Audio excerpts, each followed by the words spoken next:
And our conversation with State Representative Jim Struzzi, brought to you this morning by Marcus and Mack, a law firm representing injured people. And Representative Struzzi joining us by phone today. Good morning.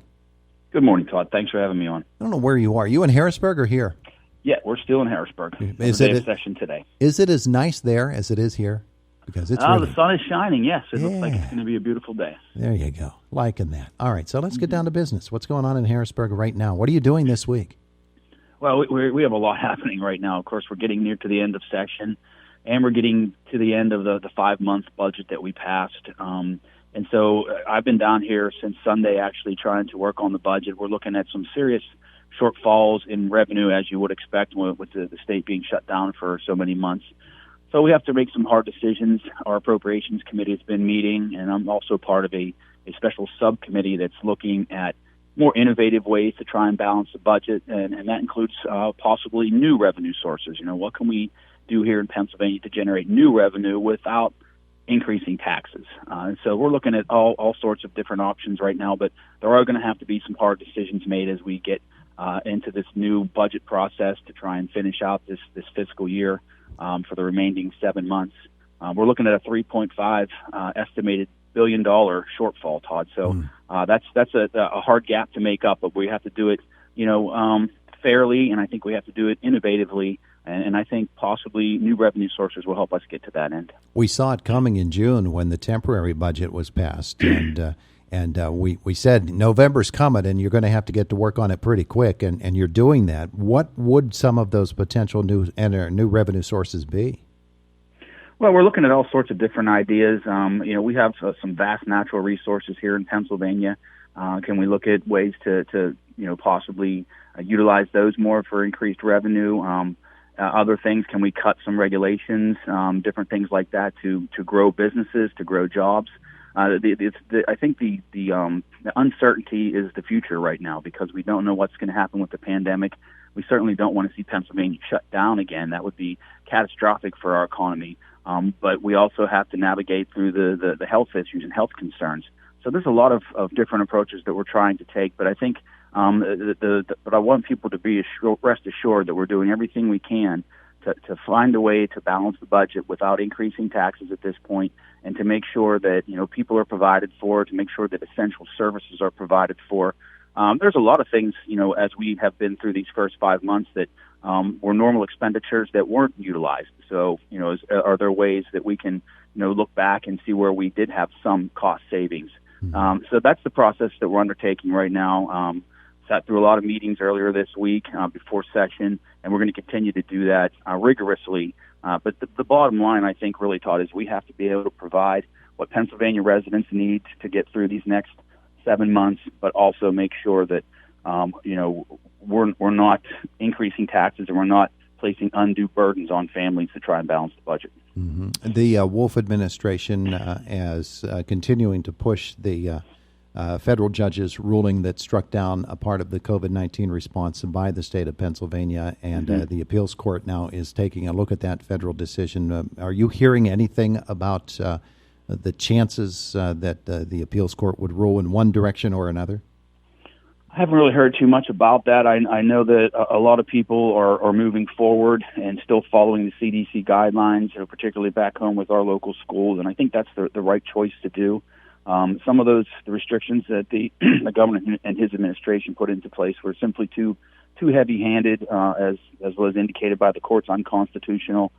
But I think you still have to be cognizant of the health concerns that people have, and I do trust that our local schools, our local businesses can do that safely. And so I think moving forward, and this is happening across the state too. I'm seeing it even here in Harrisburg. That people are realizing that they can make their own decisions and follow the CDC guidelines, and life can return to some sense of normal. With the expansion to 50% of capacity for indoor dining for Pennsylvania restaurants, that of course was greeted with applause.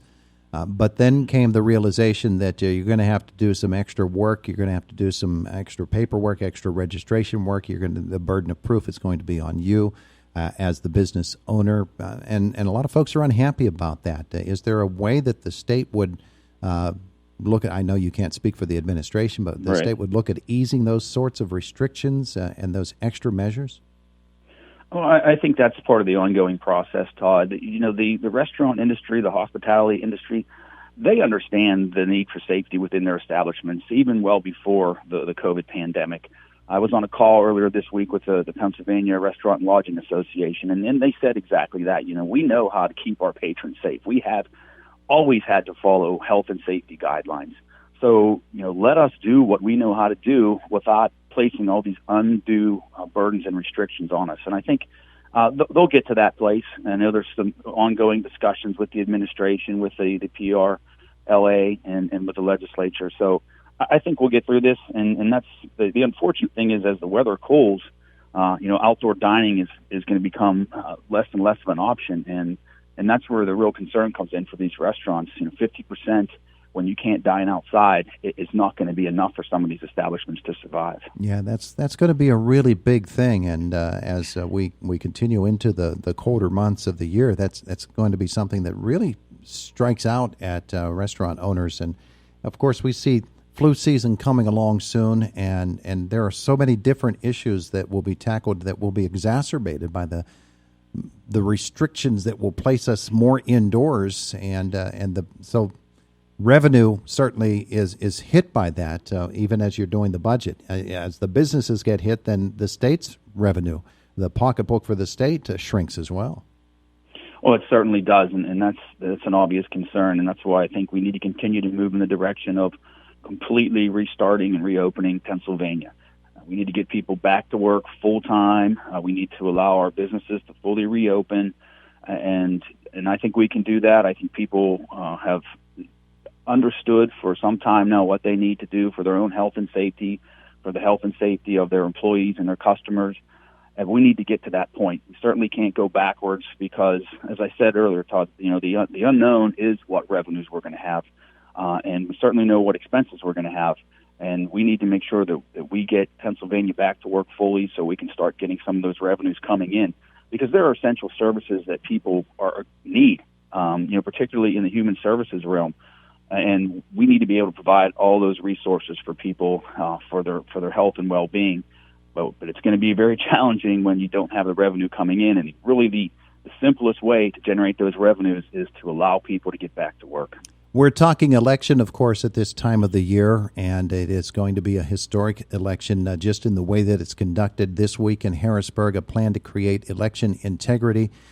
In fact, the Republicans call it, and they call it that, the Pennsylvania what is the official name? The Select Committee on Election Integrity would be created, and that's really gotten a lot of people talking. It's some pretty hot debate going on there about that.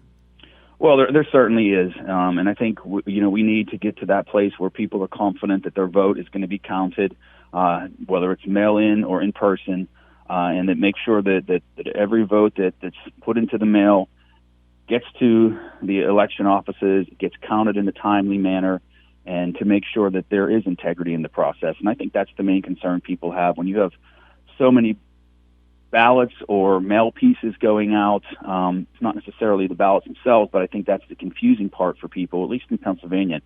Our offices have received a lot of emails and calls because third parties are sending out what looks like ballots or their applications with a lot of other information in there, and it's very confusing to people. And that's something I think long-term we need to look at.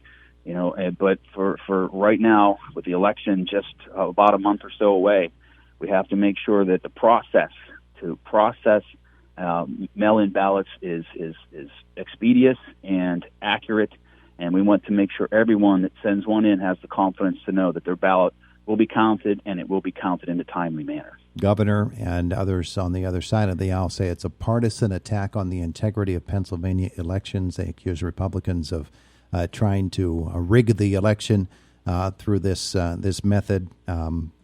Mail-in ballots have become a really, really hot issue, and making the transition. I think this is a point made on the Kilmeade Show. Making the transition from a state that has traditionally been a ballot box type of in-person state to a state that will become a mail-in ballot option state. It's really difficult to do in the span of months, let alone weeks, as is being debated right now. And it certainly is. And I think that, people need to remember that you don't have to use a mail-in ballot. All the polling places in Indiana County are going to be open as they were for the primary. If you want to make sure that your vote counts, go out and vote physically. And I think a lot of the concerns with the fraud and everything like that, Todd, are really in more the urban areas of Pennsylvania. I trust our election office here in Indiana County. I know that they're going to do the right thing and do the best that they can to make sure that everything is processed timely. I think we do need to allow some time for pre-canvassing, which is getting the mail-in ballots ready to go so that they can be counted quickly on Election Day. But I think extending that deadline too far past Election Day is simply going to just cause more confusion for people, going to delay the results. And you can mail in your ballot right now, and then so I think to have the pre-canvassing ready to go so they can be scanned and counted on Election Day is where we need to be. Yeah, State Supreme Court says you'll have until the 6th, midnight on the 6th, to get your ballot counted, and that is being fought in the courts as well. So those are things that are still going on in the public arena. Meanwhile, in Harrisburg, and as you continue and as the Senate returns next week as well, what are some of the things that we can look forward to? Well, we're looking at a lot of regulations, and particularly in the medical realm. I think there's a few bills out there now to try and analyze some of the guidelines, restrictions, things like that we kind of eased up on during the pandemic, and it seemed to make life a lot better for a lot of people. And so we're looking at some legislation to kind of analyze those, Todd, to see if there are things we can continue beyond the pandemic, business regulations, medical requirements, things like that. That's some of the stuff that we're working on. Something else that I did this week that I'm really excited about, and as you know, I got appointed to the PennVest board. Mm-hmm. So I met with the PennVest people here yesterday morning, actually, and very excited at what that could bring to Indiana County and our region. Being on that board gives me the opportunity to advocate for projects, infrastructure projects, water improvement, water quality projects for Indiana County and our region. So I'm very excited at that opportunity moving forward, and Senator Pittman also sits on that board. So I think it's going to be very good for us in the future to have that opportunity to help improve our water quality, help improve our infrastructure, add more, opportunities for people to get, actual water to their homes. So I think it's a great opportunity. Work goes on in Harrisburg. Representative Jim Struzzi, thanks so much for visiting with us today. Appreciate it. Thanks for having me on, Todd. All right, we'll see you. It is the voice of Indiana County, WCCS, 101.1 FM and AM 1160.